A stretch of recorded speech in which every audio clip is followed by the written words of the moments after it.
Hello guys, स्वागत है आपका अपने यूट्यूब चैनल क्रैकिंग एग्जामों पर। इस चैनल पर आपको मिलेंगे कंप्लीट गाइडलाइंस रिगार्डिंग एस्टेट और कॉम्पिटिटिव एग्जाम से रिलेटेड। तो आपका स्वागत है हमारे यूट्यूब चैनल्स पर।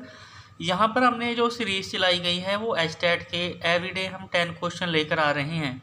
और ये 10 क्वेश्चन जो है वो आम नहीं है, बल्कि ये आपके लिए काफ़ी हेल्पफुल साबित होंगे। जब आप पेपर देने जाओगे तो आप 100% में लिख के देता हूँ कि ये एग्ज़ाम में आपको देखने को मिलेंगे ही मिलेंगे, और ये स्कोर आपका 100% इंक्रीज़ कराएंगे। तो चलिए, आज के जो हमने 20 क्वेश्चन थे तो डिस्कस कर लिए थे, और जो आज के अगले हम 10 क्वेश्चंस को डिस्कस करेंगे डिटेल से, और मैं आपको सही तरीके से सब कुछ इसमें बताता चलूँगा स्टेप बाय स्टेप। तो चलिएगा, तो आज में हम कंसेप्ट मैं आज फर्स्ट जो क्वेश्चन ले रहे हैं, तो यहाँ पर है संकलन संप्रदाय आधारित है।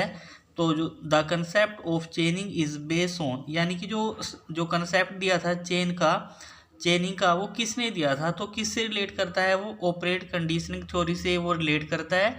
और इस थ्योरी को जो था वो स्किनर ने दिया था। स्किनर ने बेसिकली चूहे पर जो है पहले एक्सपेरिमेंट किए थे, उसके बाद उसने वाइट कबूतर पर किए थे। और उसने जो दिया था ऑपरेट कंडीशनिंग थ्योरी में, उसने ये बताया था कि भाई पुनर्बलन के बारे में, यानी कि रीइंफोर्समेंट के बारे में बताया था कि अगर हम बच्चे को रीइंफोर्समेंट दे देते हैं तो इससे एक बच्चे की क्या होती है, जो प्रतिक्रियाएं करता है बच्चा वो इम्प्रूवमेंट करने लग जाता है उसमें। मीन्स जैसे कि आप बच्चे को एक बिस्कुट दे देते हैं रीइंफोर्समेंट के तौर पर, तो बच्चा अच्छा काम करेगा। तो इस प्रकार से उसने कहा था कि हम क्या करते हैं, पुनर्बलन के माध्यम से, रीइंफोर्समेंट के माध्यम से जो बच्चे का जो है वो इम्प्रूवमेंट कर सकते हैं। ऑपरेट कंडीशनिंग थ्योरी में ये बताया गया है। और अगला प्रश्न जो दिया गया है कि अंतर्दृष्टि का सिद्धांत किसके द्वारा दिया गया है, तो अंतर्दृष्टि का सिद्धांत जो था वो गेस्टेल्टवादियों के द्वारा दिया गया था। और गेस्टेल्टवादियों ने जो बेसिकली इसमें जो आते हैं वो कोहलर आता है, वर्दीमन और कोफका, इसमें 3 गेस्टेल्टवादी जो हैं वो आ जाते हैं। अब देखिए, जब इसको कैसे याद कर सकते हो, तो अंतर में दृष्टि मैंने होती है आंखें, और आंखें किसको देखती हैं, गेस्ट को, मेहमान को देखती हैं ना। तो जैसे ही गेस्ट आएंगे तो आंखों पे चले जाना, कि जब गेस्टेल्टवादी आएंगे तो अंतर्दृष्टि का सिद्धांत ऐसे याद कर सकते हो। और उसके बाद जो अगला आता है, अगला क्वेश्चन है 23। इसमें बताया गया है कि डिसकैलकुलिया एक प्रकार है, यानी कि ये डिसेबिलिटी होती है, जैसे डिसकैलकुलिया, डिसलेक्सिया, डिसग्राफिया, डिसकैलकुलिया, ये लर्निंग डिसेबिलिटीज होती हैं। और देखिएगा, इसमें जो होता है कैलकुलेशन लास्ट में आ रही है, तो कैलकुलेशन हम मैथ में करते हैं, तो सिंपली ये बीमारी किससे रिलेट हो जाएगी, हमारी मैथ से हो जाएगी। तो इस प्रकार से एग्ज़ाम में जो है 3 प्रकार की डिसेबिलिटी पूछी जाती हैं एस्टेट के बेसिकली एग्ज़ाम में। एक तो पूछा जाता है डिसलेक्सिया। डिसलेक्सिया क्या होती है कि वो रीडिंग में होती है, वो रीडिंग में आती है। और उसके बाद जो डिसग्राफिया होती है वो राइटिंग में आती है, लेखन में। और इसके बाद से डिसकैलकुलिया जो होती है, ये मैथ के अंदर डिसेबिलिटी जो है वो पाई जाती है।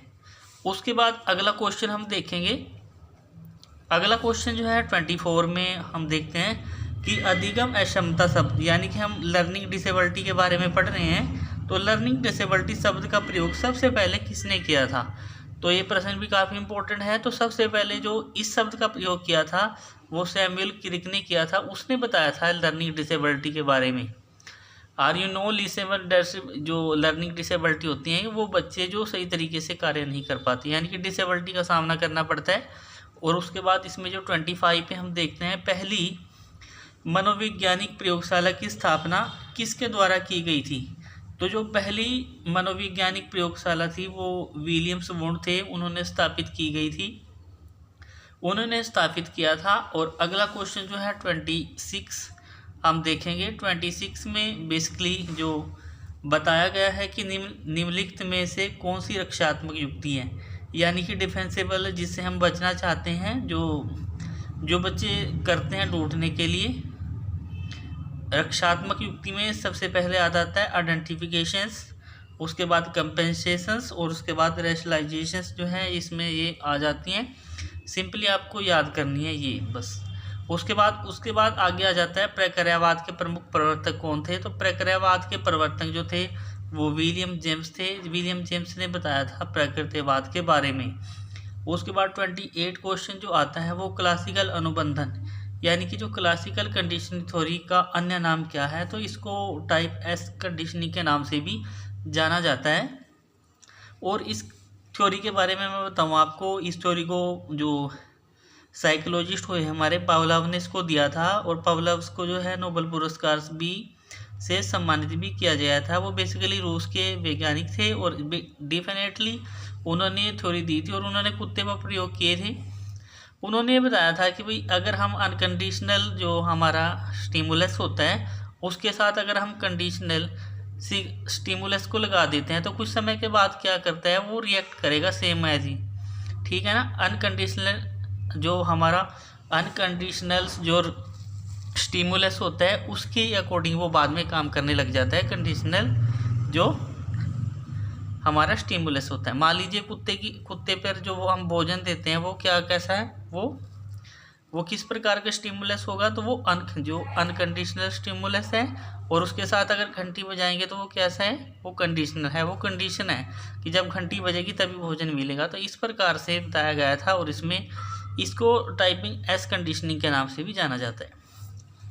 उसके बाद जो 29 प्रश्न जो हमारे सामने आता है वो ये है, निम्नलिखित में से कौन सा मनोविज्ञान का संप्रदाय जो था, यानी कि जो विचार था, ब्लैक बॉक्स थ्योरी के नाम से जाना जाता है। तो ब्लैक बॉक्स थ्योरी के नाम से व्यवहारवाद को जाना जाता है। और व्यवहारवाद के बारे में मैंने बताया था कि भाई व्यवहारवादी कौन कौन थे। एक तो वाटसन था, दूसरा स्किनर, उसके बाद हल। और इसमें जो लास्ट क्वेश्चन है, सेल्डम के अनुसार निम्नलिखित में से कौन सा व्यक्तित्व का प्रकार है, तो इसमें एक इंडोमॉर्फी, मैसोमॉर्फी और एक्टोमॉर्फी, ये 3 प्रकार इसमें आ जाते हैं। तो thank you for watching my YouTube video. Best of luck, आपका दिन मंगलमय।